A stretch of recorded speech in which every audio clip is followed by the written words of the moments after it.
Bonjour à tous. Pour ce numéro 8 de Dire dit-elle, je voudrais vous lire des extraits d'un texte de Guy Goffet qui s'appelle L'adieu aux lisières. Ce texte a été publié chez Gallimard en 2007 et il se trouve à l'intérieur 4 poèmes, mes préférés. Donc ce sont ceux-là évidemment que je vais lire pour vous. L'adieu. Tu peux bien prendre la mer par les cheveux et la secouer comme un vieux tapis, endormir toute une forêt en la regardant droit dans les yeux. Attacher le vent au bout d'une ficelle et le mener à la baguette, c'est facile. À peine un jeu d'enfant dans la chambre des mots, et l'univers dans ta poche n'est plus qu'une bille de verre.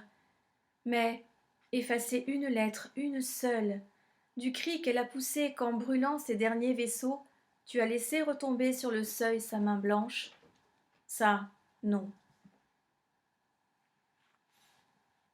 Demain. Demain, c'est toujours comme un fruit arraché à la branche. Trop vert, il n'arrondit pas la main, mais pèse son poids de remords, pèse déjà, inutile caillou d'un chemin dérobé à l'aventure, et qu'on jette pour finir par-dessus l'épaule du printemps. Ô caillou du retour dans la poche de celui qui ne partira pas. Demain, comme une île jetée à la face de l'amoureuse qui fait naufrage dans ses larmes, alors que sous ses pieds la terre douce et ronde roule sur le quai. Maya, pour Annelise.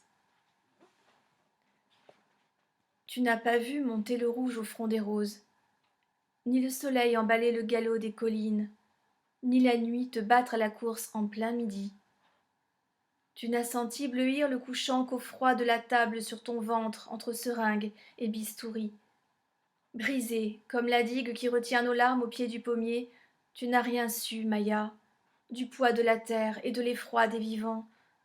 Toi qui croyais qu'avec tes crocs, tu mettais toutes les collines en fuite. Le chiffre. Qu'est-ce qui te retient encore ici dans l'air humide et dans le vent qui renfrogne les lilas? Est-ce la maison où tu touchas dans l'ombre des corps de pierre et fis jaillir des larmes? Ou le sentier entre les ronces que tes pas ont laissé se perdre dans la fatigue, comme un vieux désir, une enfance au bord de l'étang, qui continue seule à tenir près du ciel le registre des morts? Et tu voudrais encore pencher ton front sur ses épaules une dernière fois, avant de lire le chiffre de tes jours parmi les herbes. Bonne semaine en poésie.